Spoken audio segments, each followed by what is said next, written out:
Olá, o meu nome é Denise. Estamos nesse primeiro encontro da escola para casa. Isto mesmo. Este canal surgiu de uma sementinha que foi lançada em 2020, em março. Isto mesmo. Quando o mundo, o Brasil, Curitiba viraram de pernas para o ar. Muitas coisas foram ressignificadas dentro de nossos lares, inclusive a nossa relação com a escola. Então, de maneira muito exclusiva, eu oferto essa conversa para você, pai, mãe, babá, tio, vô, vó, que querem entender um pouquinho e contribuir ainda mais com esse percurso da escola para casa, um entrelace fantástico que sempre existiu. Neste primeiro encontro, vocês já querem talvez ter muitas respostas? E vamos, Denise! Quero situações práticas, estou ansioso e ansiosa. Nesses primeiros encontros, eu vou dar uma ênfase maior ao processo de alfabetização. Por quê? Porque é a minha menina dos olhos. Sou professora desde os 16 anos e amo esse tal de beabá. Não é à toa que em plena pandemia eu tive uma experiência fantástica de contribuir com a alfabetização do meu primo, o Pedro, o filho da Juliana, e toda essa família maravilhosa que eu amo muito e dedico este primeiro encontro. Quero dedicar também ao meu esposo, que está sendo super parceiro, o Denis. Ele, inclusive, é muito idealizador desse projeto na parte de comunicação. Já me presenteou de cara com um microfone que ainda não chegou e com todo esse cuidado, né, para que a comunicação chegue de maneira gostosa e prazerosa nos lares. Aí, principalmente dos meus vizinhos aqui do São Brás. Eu sei que quando a gente lança um conteúdo no YouTube, a gente nem tem noção da dimensão que ele pode se dar, mas esse primeiro encontro também é dedicado para o bairro do São Brás, isso mesmo. E eu faço uma dedicatória especial ao bairro São Brás, Doações em Curitiba, que é um grupo do Facebook, onde eu tive essa semana uma troca muito bacana, uma conversa entre algumas famílias e o Juliano Rodrigo, que eu nem o conheço, e a gente acabou conversando com alguns vizinhos aqui falando, puxa, por que não a gente se ajudar? E eu não podia começar de outra maneira, doando um pouquinho do meu tempo para dar as mãos para você pai, para você mãe, para você vó, para você tia, que quer sim fortalecer esse caminho da casa para a escola e da escola para casa. Isso mesmo, vamos entrelaçar algo que sempre existiu. Não vou contar aqui neste primeiro encontro muitas novidades, por quê? Porque vim acalmá-los. Vai dar tudo certo. Sou uma professora um pouco exigente, sim. Muita gente me pede ajuda e acaba filtrando. Isso eu não vou fazer, porque lá na escola falaram que era assim. A minha tia falou que era assado. Eu não vou discutir aqui encaminhamentos pedagógicos, não estou aqui representando nenhuma instituição, não estou representando a instituição que eu trabalho, estou aqui de maneira individual, doando um pouquinho das minhas experiências de sucesso. Lógico que eu sofri muito nesse processo de ensinar. E quem ensina é só o professor? Não. Nós, professores, nós somos sim os grandes mestres da arte de ensinar, mas o aprendizado ele se dá em todos os lugares e em diferentes situações. Tem muita gente que nunca foi para a escola e sabe muito mais do que eu e você juntos, não é mesmo? Então, esta será uma conversa simples, de deixarmos as nossas angústias, a nossa ansiedade nesse tempo que está tão propício, né? Que a gente teve que se reinventar. E eu também estou me reinventando. Afinal, né, pela profissão sempre tive facilidade de comunicar, me expressar as minhas ideias, mas diante dessa telinha, o friozinho na barriga não tem jeito.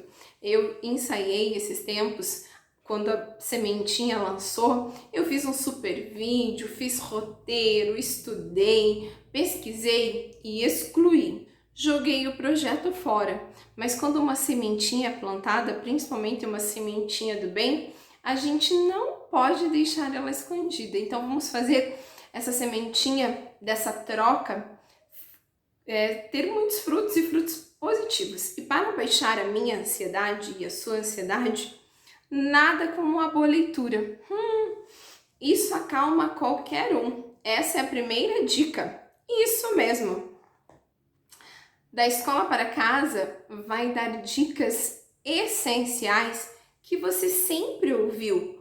Ou é a primeira vez que teve tarefa de casa para fazer? Não, Denise, você não está entendendo. Agora o ensino é remoto. Agora o ensino é híbrido. É muito mais complicado. Não. A gente que está colocando chifre em cabeça de boi. Cada um tem que assumir o seu papel. O problema que eu sempre tive vontade de falar nas minhas salas de aula, mas que por uma questão polida, né, por estar representando uma instituição, a gente tem que ficar quieto. E como aqui o canal me dá um pouco mais de liberdade, o que eu vou falar para vocês é o que eu sempre tive vontade de falar para o papai e para a mamãe de maneira mais direta, que muitas lacunas acabam acontecendo nesse percurso da escola para casa. Por quê? Porque quando chega a tarefa de casa, numa sexta-feira, principalmente, sexta-feira, que é o dia de hoje, inclusive, né? Vamos deixar registrado historicamente o dia que esse canal está entrando no ar, dia 12 de março de 2021. Mas vamos retomar.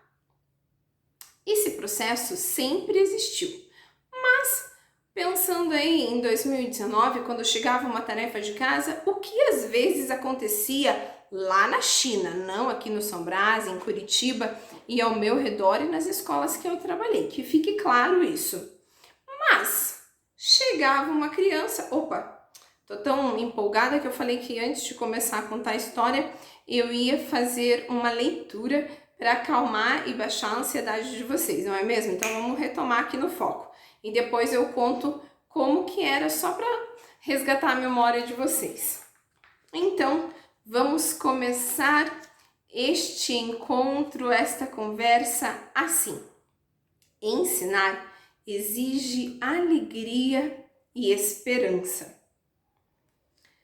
Jamais deixou de ser feito com alegria e esperança, o que não significa dizer que tenha invariavelmente podido criá-la nos educandos. Mas, preocupado com ela enquanto clima ou atmosfera do espaço pedagógico, nunca deixei de estar.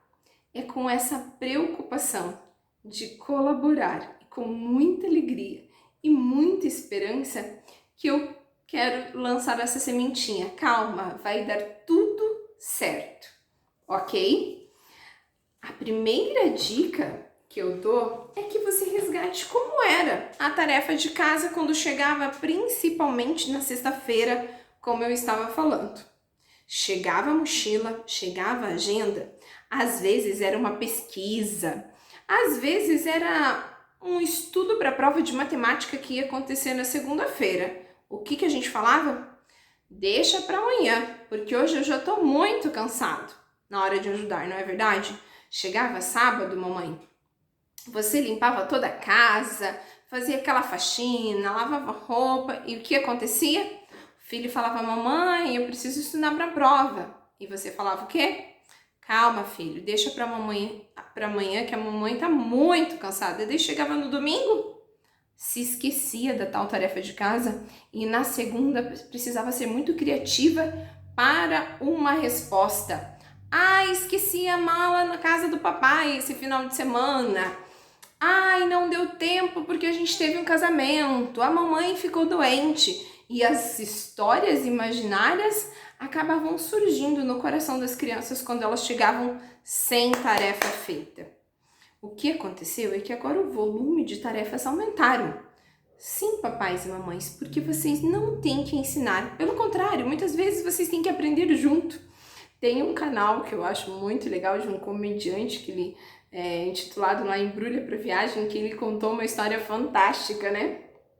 Que tirou gargalhada de muitos, onde ele dizia: olha, professores, antes de vocês mandarem a tarefa lá no Meet, nas aulas online, vocês passam pra gente estudar antes. Esses dias o meu filho me fez uma pergunta e eu tive que inventar um infarte para pesquisar e dar conta daquele conteúdo que eu nem lembrava mais.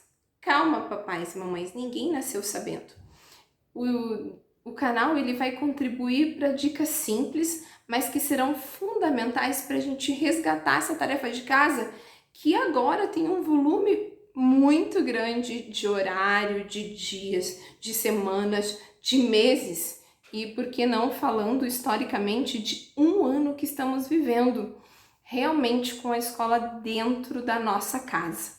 Então, o primeiro passo, baixar a ansiedade e anotar. Então, para o próximo encontro, tenha aí sim um caderninho em mãos, uma caneta, para que você coloque em prática essas dicas.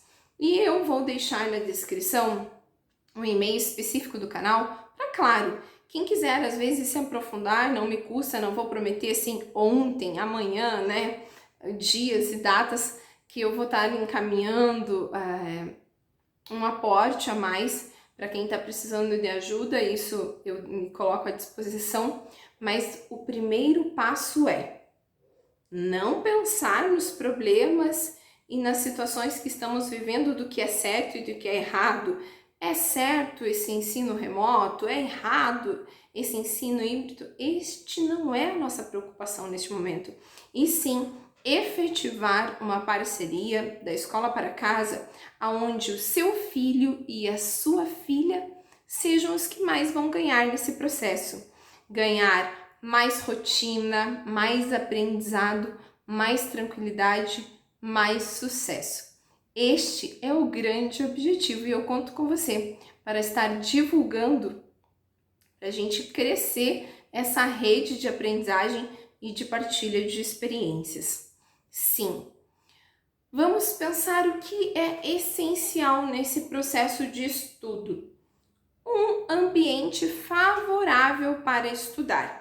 Será que o ambiente favorável para estudar é na sala onde todo mundo está passando? Puxa, Denise, mas esse é o único espaço que eu tenho para o meu filho estudar. Então, nós vamos reorganizar esse espaço e indicar que hora de estudar é hora de estudar. E outros atrapalhos não podem jamais atrapalhar esse momento precioso que exige concentração. Outra coisa que já foi muito debatida por especialistas, neurocientistas, através, né, de apontamentos, e aqui não tem certo e errado, ok? Aqui tem experiência vivida. Da onde você tirou a sua experiência, Denise? Através dos meus mais de 20 e tantos anos, né, desde os 16 anos, dando aula com muita formação continuada. Eu sou professora a nível de magistério, pedagoga, psicomotricista relacional, com uma vasta formação continuada na área da alfabetização e apaixonada pelo que faço. Então, o que eu vou falar, eu comprovei através de sala de aula e alicerçada nessa diversa biografia e pesquisas na área da educação. Então, fiquem tranquilos que o que eu vou falar não é defendendo uma bandeira, e sim aquilo que se apregou aí em diversas instituições de ensino e principalmente no chão de sala de aula. Então, fiquem tranquilos que essas dicas serão preciosas e contribuirão sim para que o seu filho, a sua filha, o seu netinho, o seu sobrinho evoluam mais do que já são. Aqui não é um reforço para crianças fracas, não. Aqui é para quem quer resgatar a essencialidade da rotina do estudo, ok? Independente das metodologias das instituições públicas e particulares, essas dicas irão favorecer um hábito efetivado de estudo com qualidade. Então, ter um espaço, sendo o cantinho da sala, o cantinho do quarto, e indicando que aquele lugar é o lugar de estudar, é o ponto de partida. Não dá para fazer tarefa de casa dentro do carro antes de chegar para a escola, com o caderno na mão na frente da escola, dentro da sala de aula antes da professora ver. Não. Se temos tarefas, é para ser feita no momento certo e planejando sim esse horário. Ah, mas aqui em casa não tem rotina. Pois é, todo lugar precisa de rotina. E rotina não é fazer tudo no mesmo horário, e sim planejar o dia seguinte para que as coisas tenham mais harmonia e fiquem mais tranquilas para a criança. Eu tenho uma amiga minha que ela sempre diz assim: eu nunca contava dos meus planos de férias, de passeio para os meus filhos. Eu apenas apresentava para eles: olha, hoje a mamãe está arrumando a mala porque amanhã a gente vai viajar. Não vamos fazer as nossas crianças sofrerem por antecipação e ouvirem essas conversas de adultos chatos dizendo: meu filho está perdendo ano, não está aprendendo nada. Gente, como eu disse, os meus avós, que estudaram muito pouco, têm uma gama de aprendizado muito maior, e eu não estou desmerecendo o atual papel da escola, que eu sei que ele é essencial, mas eu estou neste momento fazendo que vocês tranquilizem-se e respeitem os profissionais de educação e da saúde que estão de mãos dadas nesse momento para o melhor da população de todas as cidades, estados e de todos os países, que a gente sabe que o Brasil não é o único que ainda está no ensino remoto, e claro que não é o ideal, mas a gente vai tirar da nossa realidade o melhor para ser feito, e que seja feito com muito amor, muita alegria, muita esperança. Que esse vínculo, que eu tenho certeza que já foi resgatado entre aqueles pais que nunca ajudavam na tarefa de casa. E esse ajudar não é fazer pela criança. Esse ajudar é estar do lado. Às vezes só o fato do filho, da filha sentir o cheirinho do pai e da mãe, ele já estuda de maneira diferente. E eu digo mais, às vezes nós, professores, podemos nos vestir de palhaços, fadas e fazer um circo na sala de aula. Se a criança perceber que a família não incentiva, ela não evolui. Porque o papel da família é fundamental, e eu digo até mais importante para o sucesso individual de cada um. Nós, como mestres, sim, estamos sofrendo tanto quanto as crianças. Eu não sei fazer outra coisa a não ser ensinar. É a paixão da minha vida. Estou trabalhando 3 vezes mais. Por quê? Porque é uma outra metodologia de trabalho, de pesquisa, de criação de materiais. Eu brinco que não sou designer gráfico, não sou editora, não sou diagramadora, estou tendo que criar materiais fantásticos para chegarem nas mãos das crianças de maneira qualitativa. Diferente um pouquinho daquilo que os pais das instituições particulares estão sofrendo quando a criança não quer participar ali de maneira online, sente preguiça, acaba não tendo um bom comportamento, acaba fechando, né, a câmera ali diante dos momentos de estudo. E eu sei que tudo isso é difícil, a gente fica, puxa, não é essa educação que eu dei pro meu filho, eu não concordo com esse método, eu sofro porque eu sei que ele não quer participar, que ele não quer assistir, que ele tá saturado. Ok, nós sabemos, mas a gente tem que persistir. Por quê? Porque é pro bem deles mesmo. Antes estudar com todas essas dificuldades do que não estudar, não é mesmo? Então, diante desse percurso aí de troca e partilha de experiências, é realmente não fazer comparativos entre a escola X, a escola Y, o vizinho, a vizinha. Cada casa é uma situação. Como eu gosto muito de acompanhar aí o canal de uma pessoa no YouTube que ela sempre diz assim: eu não quero quebrar o que está inteiro, né? Eu quero colaborar para aquilo que às vezes não está tão arranjado e que a gente pode estar aperfeiçoando. E se você sair daqui hoje, nesse primeiro encontro, dizendo isso eu já faço, ótimo, você está no caminho certo. Se você me disser assim, puxa, eu tenho que realmente vestir a camisa e fazer tudo com perfeição e maestria para o meu filho e para minha filha terem sucesso. O espaço e o ambiente de estudar é fundamental. Que ele seja limpo, com a participação da criança em todas as idades, porque ajudar a arrumar o ambiente educativo não dói e não machuca.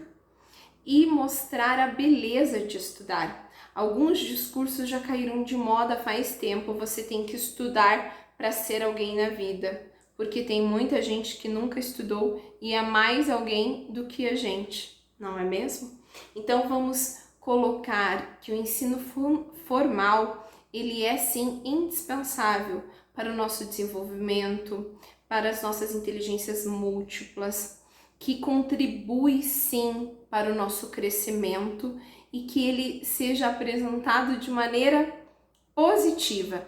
Você vai estudar porque estudar é bom, porque estudar nos favorece sermos mais críticos, mais reflexivos e também para que a gente possa partilhar o que a gente aprende com o outro através das nossas relações e que o ensino formal possa moldar a sua profissão no futuro, que você possa realmente mostrar que é muito vantajoso estar numa rede de aprendizagem. Aprender é bom em todos os aspectos da nossa vida, né? Por exemplo, eu agora na pandemia estou uma especialista na panificação. A minha mãe sempre criticava os meus pães. Meu Deus, Denise, o teu pão tá cru, tá meio amargo. Ela sempre criticou. E eu, agora na pandemia, tive a oportunidade de pesquisar ali, pesquisar lá e acolá. E hoje estou fazendo aí pães de fermentação natural com muita maestria, lógico. Às vez ou outra não fica aquela coisa, mas estão muito saborosos e hoje eu posso dizer que aprendi. Se o seu filho ainda não sabe ler e escrever, respire e acredite. Eu vou dar aqui umas dicas que alguns professores não gostam, né? Mas enfim, eu tenho uma vasta bibliografia para estar partilhando com vocês do porquê que eu defendo algumas estratégias no processo de alfabetizar que são fundamentais. Já vou deixar a primeira dica aqui da alfabetização, que é: as letras, além de terem um nome, elas têm um som. E às vezes o som está sendo esquecido nos processos de ensinagem. Então, eu quero dizer para vocês que as letras não têm só nomes, elas têm nomes e sons. E é a ligação dos sons que vão fazer com que a criança entenda a relação grafema e fonema e comece a ler e a escrever. Mas assim, diante de todas as idades aí que temos, existem processos mais sistematizados com relação ao estudo, que exigem sim um maior esforço da família para a criança evolua na sua autonomia. Sabe aquela família que se cansa? Ai, cansei, deixa que eu faço e entrega a atividade feita? Gente, isso é drástico e é o que mais aconteceu nessa pandemia. Os pais que se fizeram alunos para nós, e a gente sabe que não foi a criança. A professora tem um sentido aranha e é especialista. Tem pai ainda que dá uma relaxada na letra para a gente acreditar que foi a criança que fez. Então, assim, antes feito do que perfeito, e principalmente feito pela criança do jeitinho dela. Puxa, mas a professora vai ficar horrorizada se eu entregar desse jeito? Você vai incentivar, mas você não vai fazer por ela.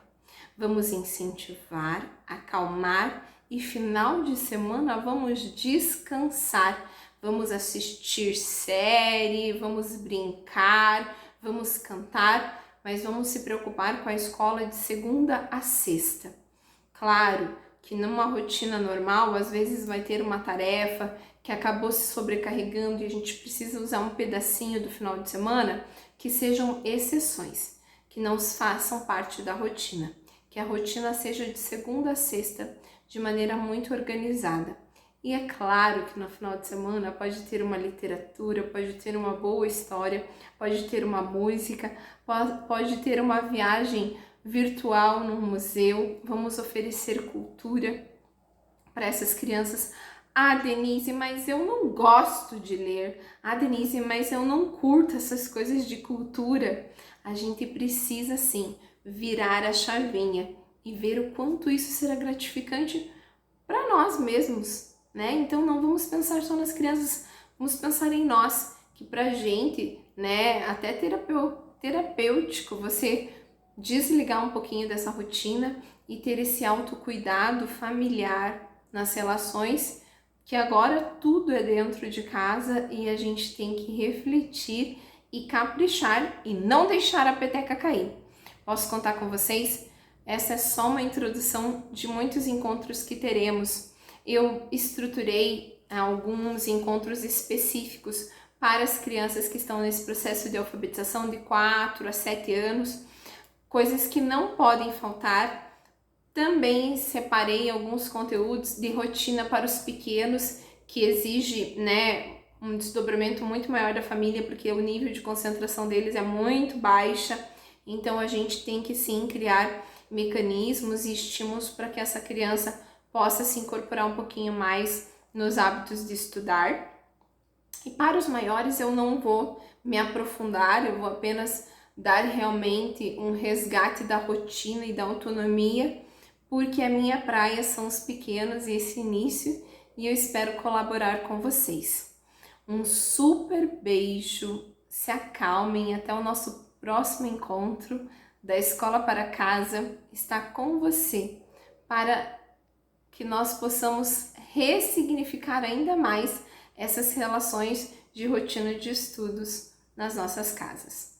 Até a próxima, um super beijo e espero que você partilhe, que você compartilhe e que você também contribua para que esse canal possa, de uma sementinha, gerar aí um grande arbusto de troca de experiências com temas que vocês estão mais assim, preocupados em administrar e que eu possa colaborar de maneira muito simples e singela. Até a próxima!